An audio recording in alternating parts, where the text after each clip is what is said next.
नमस्कार, हम मित्राणी, स्वागत है आपके मेरे YouTube चैनल दीक्षांत लोक में। तो जैसे लेक्चरर की अलग अलग वीडियो में आज हम बात करेंगे सिविक सब्जेक्ट की। तो आज हमारे साथ हैं सिविक्स लेक्चरर अंशिका मैम।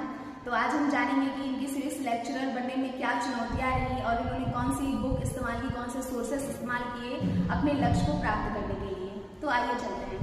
नमस्ते मैम, आगे प्रश्न श्रृंखला पर चलते हैं। मेरा पहला प्रश्न ये है कि जब आपने यह तय किया कि आपको जीआईसी लेक्चर की परीक्षा देनी है तो शुरुआत कैसे की, किन विषयों से शुरुआत की? मैम पहले मैंने सिलेबस देखा था कि पेपर कैसे आता है, तो प्री था और मेंस था, तो मैंने प्री और मेंस की तैयारी साथ में शुरू की थी। अच्छा, धन्यवाद मैम। मेरा अगला प्रश्न ये है कि सिविक्स एक बहुत व्यापक विषय है, आपने इसकी तैयारी कैसे की, एनसीईआरटी या किसी विशेष पुस्तक से? अगर बेसिक क्लियर ना हो तो एनसीईआरटी पढ़ना ठीक रहेगा, अगर बेसिक क्लियर है तो आप विशेष पुस्तकों का प्रयोग कर सकते हैं। अच्छा, मेरा अगला प्रश्न ये है कि क्या करंट अफेयर की आपकी तैयारी का हिस्सा रहा, अगर हाँ तो आपने इसे कैसे तैयार किया?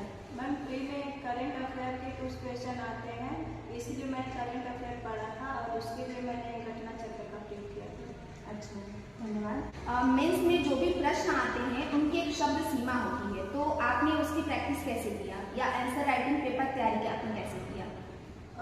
जो मुख्य परीक्षा हुई थी उसमें हम लोगों की पहली बार हुई थी, उससे पहले मुख्य परीक्षा नहीं होती थी, तो मेरे पास कोई भी क्वेश्चन का प्रारूप नहीं था कि कैसे करना है, इसलिए मैंने बीसीएस प्री के क्वेश्चन पेपर लिए थे और उसी को सॉल्व कर लिया था।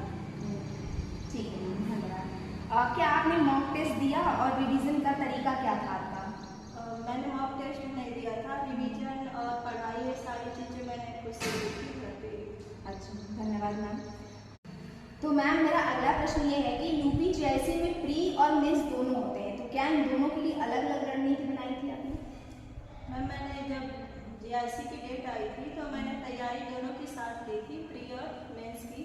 तो जैसे मैं कोई भी टॉपिक पढ़ती थी तो कोशिश करती थी कि उसको डिटेल में पढ़ लूँ और समझने के बाद जो लॉन्ग वाले क्वेश्चन होते हैं या मेंस के लिए जो क्वेश्चन आते हैं उसकी आंसर राइटिंग करती थी। उसके बाद ये देखती थी कि कौन से क्वेश्चन ऐसे हैं जो ऑप्शन या प्री में आ सकते हैं, उसके बाद मैं उसकी तैयारी करती थी। और बच्चे ये पूछते हैं कि वहाँ पेपर कैसे मिलता है, कॉपी कैसे मिलती है, तब उसके बारे में बच्चों को बताया? कॉपी जो थी वो A4 साइज थी, उसमें लाइनिंग नहीं होती है। मैम मेरा अगला प्रश्न ये है कि आप दिन भर में पढ़ाई के टाइम टेबल कैसे बनाते थे और समय प्रबंधन में सबसे बड़ी चुनौती क्या थी?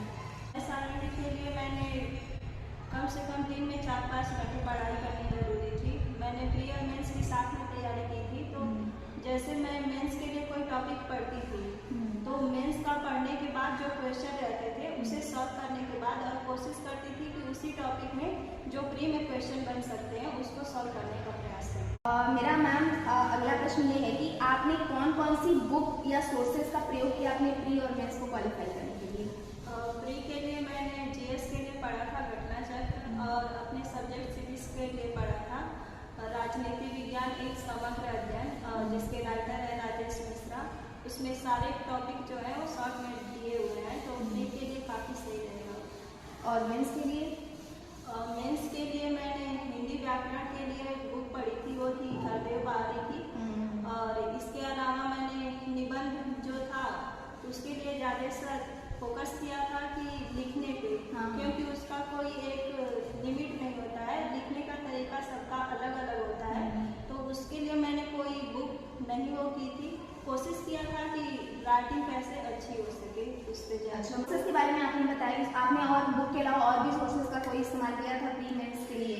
एक यूट्यूब चैनल था मार्गदर्शन फॉर सिविल सर्विसेज, उसमें कुछ क्वेश्चन आते हैं अपने सब्जेक्ट से रिलेटेड जो कि प्रीवियस ईयर्स के होते हैं, उसको मैंने मैम ने प्री के लिए जो बुक्स बताई हैं वो आपने समझ लिया, जान लिया। मेंस के लिए मैम का कहना है कि बुक की श्रृंखलाएं बहुत ज़्यादा है, तो जितनी भी मैम बुक बताएंगी मेंस के लिए क्या करना है आपको, तो वो मैं डिस्क्रिप्शन बॉक्स में डाल दूँगी राइटर के साथ, तो वो आप जाके ले सकते हैं। मैम मेरा आखिरी सवाल ये है कि आप बच्चों को जो जीआईसी लेक्चरर सिविक्स की तैयारी कर रहे हैं वो उनके लिए आप क्या संदेश देना चाहती हैं? मैम मैं यही संदेश देना चाहूँगी कि आप निरंतर प्रयास करते रहिए, सफलता जरूर मिलेगी। धन्यवाद मैम। तो मैम का कहना है निरंतर आप लगे रहिए, वो बिल्कुल ना हारें, आपको सफलता जरूर मिलेगी।